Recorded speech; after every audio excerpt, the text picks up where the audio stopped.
여호와께서 모세에게 이르시되 너는 이 말들을 기록하라.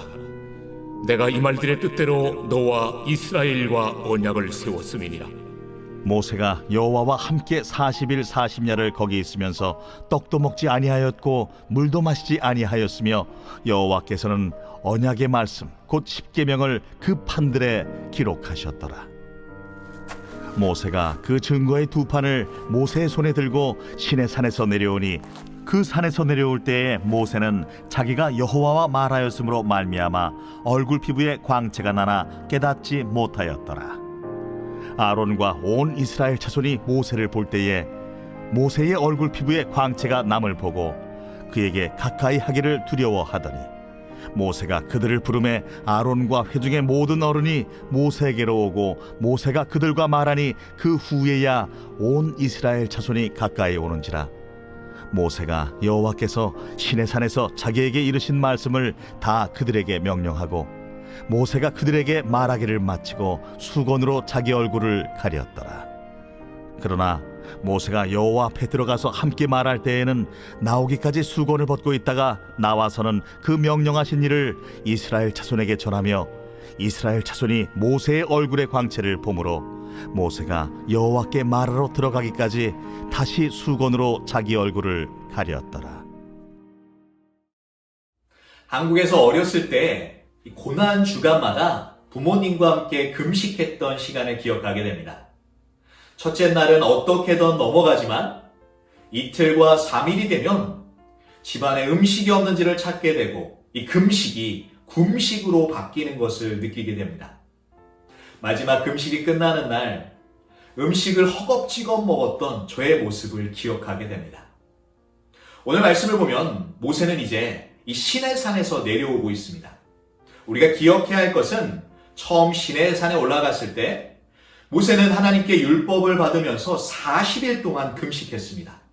또한 이 이스라엘의 범죄로 인해서 이 금송아지를 만들므로 인해서 모세는 하나님께 받았던 그 십계명의 돌판을 깨게 됩니다. 다시 시내산에 올라가 동일하게 40일 동안 금식하면서 하나님께서 주시는 그 십계명을 다시 받게 됩니다. 이 다시 받은 십계명을 가지고 내려오는 모세의 모습은 어땠을까요? 바로 80일 동안 금식한 모세의 얼굴은 어땠을까요?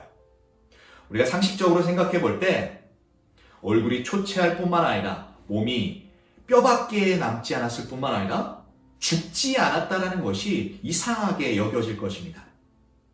그는 하나님과 함께 있음으로 말미암아 초자연적인 은혜를 입게 됩니다. 또한 오늘 말씀을 보니까 그의 얼굴에서 빛이 났다라고 설명해 주고 있습니다. 왜 모세의 얼굴에서 빛이 났을까요? 우리는 오늘 말씀을 통해서 무엇을 깨달아야 할까요? 첫 번째로 모세의 얼굴의 광채는 하나님의 영광의 그림자를 의미합니다. 29절 말씀에 모세가 그 증거의 두 판을 모세의 손에 들고 시내산에서 내려오니 그 산에서 내려올 때 모세는 자기가 여호와와 말하였으므로 말미암아 얼굴 피부에 광채가 나나 깨닫지 못하였더라. 말씀은 모세 자신 스스로 얼굴에서 빛이 났다라는 것이 아니라 하나님과의 그 대화 가운데 하나님을 통해서 그의 얼굴에 빛이 났다라는 것을 가르쳐 줍니다. 이것은 빛 대신 하나님의 그 빛이 반사되어 모세의 얼굴에 임했다라는 것을 보여줍니다. 모세의 얼굴에 광채가 났다라는 것은 하나님과의 교제의 흔적을 나타냅니다. 모세의 얼굴에 광채가 났다라는 것은 하나님의 영광의 그림자가 그 얼굴에 임했다라는 것을 가르쳐 줍니다. 말씀 후반절을 보면 모세는 자신의 얼굴의 그 광채를 몰랐다라고 가르쳐 줍니다. 그가 몰랐다라는 것은 이 시내산에 올라가 자신의 것을 하나님께 구했던 것이 아니라 하나님의 것, 하나님의 영광만을 구했다라는 것입니다. 이것을 더욱더 잘 알 수 있는 것은 이스라엘 백성의 범죄, 이 금송아지를 만들었을 때 그의 기도를 보면 알 수 있는데요. 그의 기도는 이스라엘 백성을 위한 기도가 아니라 바로 하나님을 위한 기도였습니다. 하나님의 영광이 누가 될까봐, 하나님의 영광이 더럽혀질까봐 그는 기도했던 것입니다.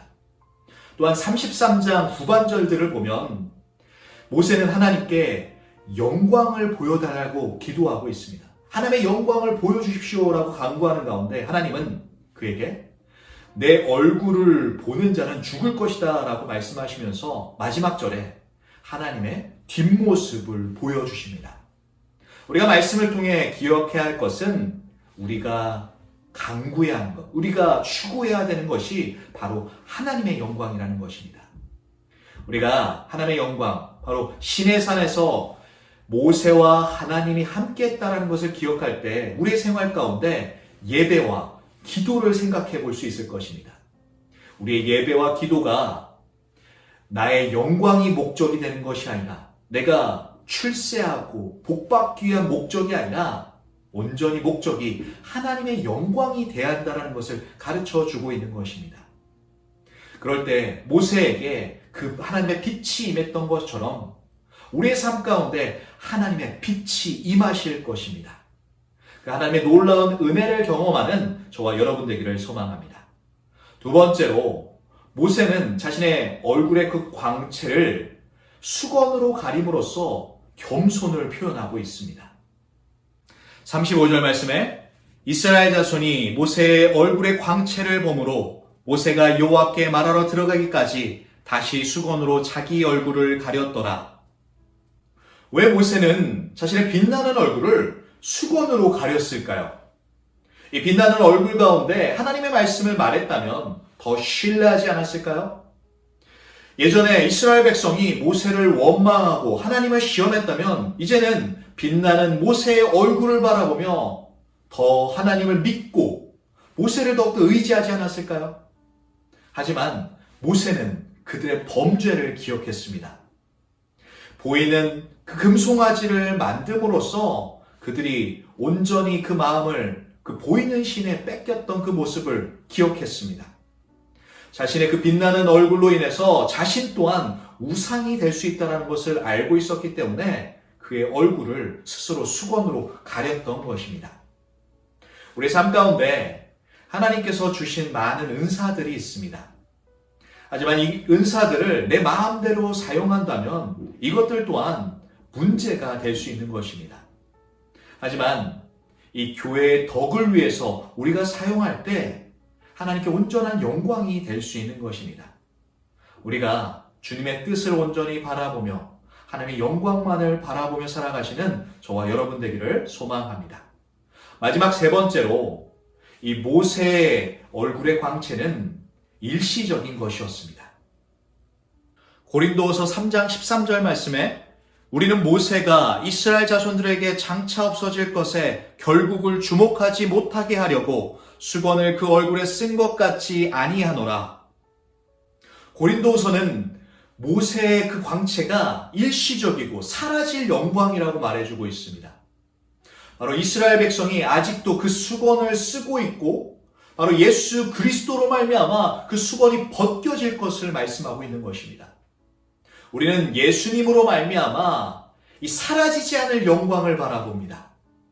고린도후서 3장 18절 말씀에 우리가 다 수건을 벗은 얼굴로 거울을 보는 것 같이 주의 영광을 보매 그와 같은 형상으로 변화되어 영광에서 영광에 이르니 곧 주의 영으로 말미암으니라. 말씀은 예수님을 믿는 우리가 마지막 때에 예수님의 부활의 몸처럼 변화되어 영광의 몸이 될 것을 가르쳐주고 있습니다.